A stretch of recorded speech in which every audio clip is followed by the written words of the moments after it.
What is empathy, and how to recognize people who truly possess it? Empathy is a natural way of connecting between two consciousnesses. It represents the ability to feel the inner state of another person, not through thought, not through rational understanding, but through the direct experience of their emotion. When empathy exists, we do not imagine what the other feels, nor do we reason how it would be if we were in their place. We touch their state.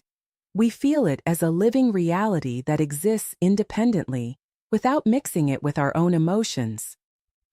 Empathy is an inner connection established between two consciousnesses. It is not the result of logical reasoning, nor of upbringing, but a natural response of a consciousness that feels itself as part of the broader living fabric of the world. The purpose of empathy is to enable true connection. Through it, consciousness transcends its closedness and recognizes the pain, joy, or fear of the other as something real and worthy of attention. Through empathy, compassion is born, a natural desire to understand, to help, to offer relief or support, without calculation or personal interest.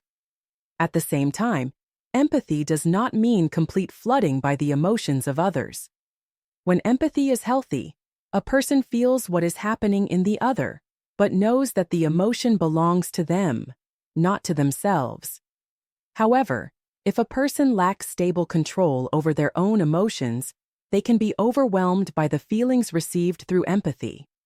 In such a case, the first step is to work on oneself, to bring the emotional part of the psyche under the control of the ego, to be able to distinguish between their own feelings and those arriving from outside, and to control both. Only then can true empathy exist. An empathy that does not disturb personal balance but enriches awareness. Empathy is one of the purest expressions of a consciousness striving for development. It shows that consciousness has stopped seeing itself as an isolated island and has started to perceive itself as part of the living whole. Therefore, empathy is not weakness.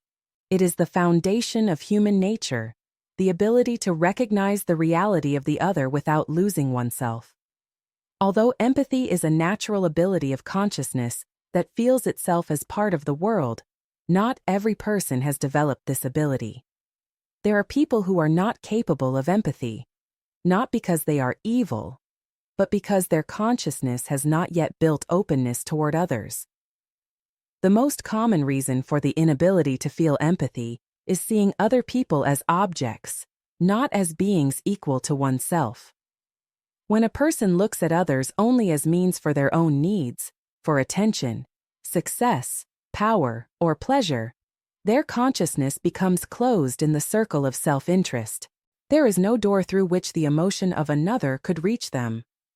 Also, when the ego is strongly identified with one part of the psyche, for example, with the active part, the need to win, with the relational part, the need to be loved, with the mental part, the need to be the smartest, or with the physical part, obsession with one's body and instincts, the person's focus is entirely self-centered. In such a state, the experience of the inner world of others simply does not exist. In all these cases, consciousness is like a closed room without windows, without a view to the outside, without the sense that there are other living beings who also feel. How to recognize if someone has empathy? Empathy is not seen in words. Many people can speak about kindness, compassion, or care. But true empathy is not expressed in words. It is revealed through presence and behavior. If we want to recognize whether someone truly has empathy, we must observe how they behave towards others, especially towards those who have no power, no status, and no influence.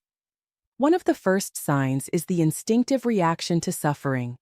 When faced with another's pain or helplessness, a person with empathy acts without calculation, without thinking about what they might gain. They do not overanalyze the situation, nor seek justifications. They simply move towards the other with the desire to help. Another reliable indicator is the attitude towards people who are seen as having no use, If a person treats waiters, cashiers, cleaners, the homeless, children, or the elderly with the same respect they would show to someone of status, it is a sign they see a soul, not a function. A person without empathy easily devalues those from whom they expect nothing. Third, we must observe the reaction of children and animals. They do not listen to words nor care about appearances. They react to the vibration a person carries. If a child or an animal spontaneously seeks closeness to someone, without fear or hesitation, it is a strong sign that the person radiates openness and safety. Finally, a very important sign is spontaneous acceptance. When you are near a person with empathy, you do not feel the need to prove yourself, to defend yourself, or to pretend to be something you are not. You feel accepted just as you are, without judgment, without pressure. To recognize empathy in someone, we should not listen to what they say about themselves. We should observe how they behave toward others, especially toward those who have no power, no status, and no way to repay them. Empathy is quiet, unobtrusive, and always genuine. Where it exists, you feel it without needing it explained. Where it does not exist, no beautiful words can replace it. If you found this video valuable and want to learn more about consciousness, empathy, and the nature of human connection, make sure to subscribe and turn on notifications so you don't miss any new videos. Tell me in the comments, have you ever felt true empathy? How do you recognize someone's empathy without them saying a word? Your experience might help someone else understand empathy on a deeper level.